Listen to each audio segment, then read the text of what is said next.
Este correo electrónico me llegó hace un tiempo y entablé diálogo con la persona involucrada.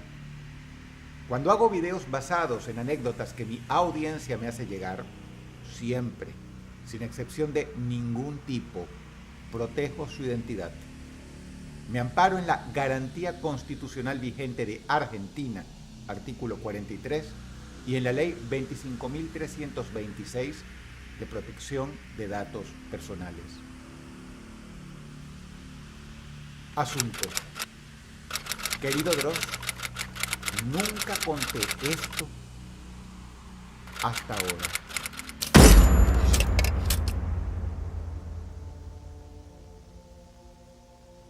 No sé muy bien cómo empezar esta historia.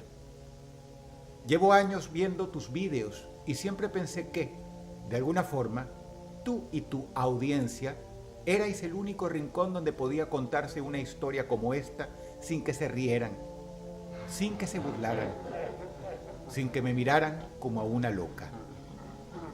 Así que aquí estoy. Cuando tenía 14 años, mi madre murió. Fue en un hospital de Zamora, después de meses luchando contra una enfermedad que nadie en el pueblo sabía muy bien qué era. Tras el entierro me quedé sola. No tenía padre, se fue antes de que yo naciera. Y no había más familia, salvo mi abuelo. Me fui a vivir con él a su casa, una casa antigua de piedra cerca del monte. Tenía el tejado hundido por una esquina y las paredes siempre olían a humedad. De pequeña ya me daba miedo ese sitio. Y mi abuelo nunca me cayó bien. Yo limpiaba la casa, cocinaba, le traía leña para la estufa y le cambiaba las gasas del cuello. Porque el viejo, por un cáncer de tráquea, tenía una traqueotomía. No podía hablar muy claramente, mucho menos gritar. Su voz era como metálica. Cuando necesitaba algo, no usaba palabras. Usaba un cencerro de vaca, un cencerro oxidado que resonaba en toda la casa, como si llamara a los muertos. Lo odiaba con toda mi alma. Una tarde de septiembre, mientras fregaba el suelo de la cocina, escuché un golpe sordo y seco, seguido de un crujido espantoso. Asustada, fui corriendo al salón y vi el hueco. Las maderas del suelo se habían vencido, viejas y podridas, y mi abuelo había caído al sótano. No estaba muerto todavía. Recuerdo perfectamente cómo movía el brazo. Tenía la pierna en un ángulo antinatural. Me miró con la boca abierta, pero sin voz. Con una mano intentaba cubrirse el tubo de la garganta para hablar. Solo salían gemidos. Me pidió ayuda.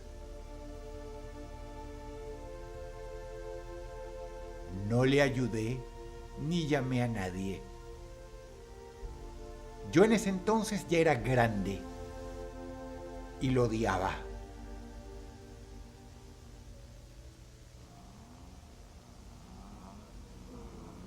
Durante días me limitaba a acercarme al borde del agujero. Le tiraba una botella de agua, un poco de pan duro, nada más. Él me miraba con una mezcla de miedo, rabia y súplica.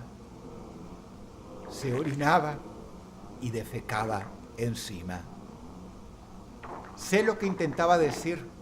Me pedía que llamara a alguien, pero no lo hice. Me sentaba al borde del hueco en silencio. A veces bajaba el cencerro atado con una cuerda y lo dejaba colgando frente a él, para molestarle. Pasaron las semanas. El olor fue empeorando. No sé si por la gangrena, por la mierda y el orín, por las heridas o por todo junto. Fue así que un día simplemente dejó de moverse. Me acerqué al borde y no le vi respirar. El agua se había quedado sin tocar. Bajé una linterna, le observé, le toqué el rostro. Estaba muerto. Y yo me sentí libre. Esa noche empaqué mis cosas en silencio. Me llevé solo lo justo y me marché. Caminé hasta la carretera y tomé un autobús a Madrid. Supe que encontraron el cadáver recién 2 meses después. Estoy segura que nunca le echaron de menos. Y yo empecé una nueva vida. Cambié de acento, de ropa, de historia. Y durante muchos años no volví a pensar en él. Pero ahora que soy adulta, a veces me despierto por las noches y creo oír el cencerro. Lo juro, Dross, lo oigo como si alguien lo agitara justo debajo de mi cama. Sé que lo que hice fue cruel, lo sé, pero cuando lo entiendas todo, tal vez puedas perdonarme, porque durante años ese viejo me golpeó, me humilló, me encerraba en el sótano con ratas cuando me portaba mal. Y lo peor de todo, Dross, es que abusaba de mí impunemente mientras mi madre iba a trabajar. No hubo penetración, pero sí manoseos y toqueteos que no puedo detallar ni siquiera cuando escribo, y menos lo haría si estuvieras enfrente mirándome a los ojos. El viejo abusaba de mí. Me decía que eso era lo que hacían los abuelos que cuidaban a sus nietas. Me hablaba como si fuera una niña pequeña cuando no lo era. Me decía que debía agradecerlo, que si le contaba a alguien, nadie me creería. Pero ni eso dolía tanto como cuando me hablaba mal de mi propia madre, cosa que hacía a menudo. La trataba de zorra, de puta, y quizá creo que en algún momento seguramente la manoseó a ella también, como me lo hizo a mí. Y hoy te lo cuento a ti y a quienes te escuchan si así lo decides. Es la primera vez que lo digo a otra persona que no fuera mi psicóloga. La primera vez que lo digo públicamente. Yo le hice vivir un infierno a mi abuelo en sus últimos días. Pero él había hecho lo mismo con mis primeros años. Gracias por leerme. Un abrazo para ti y tu audiencia. Firmado, Pilar.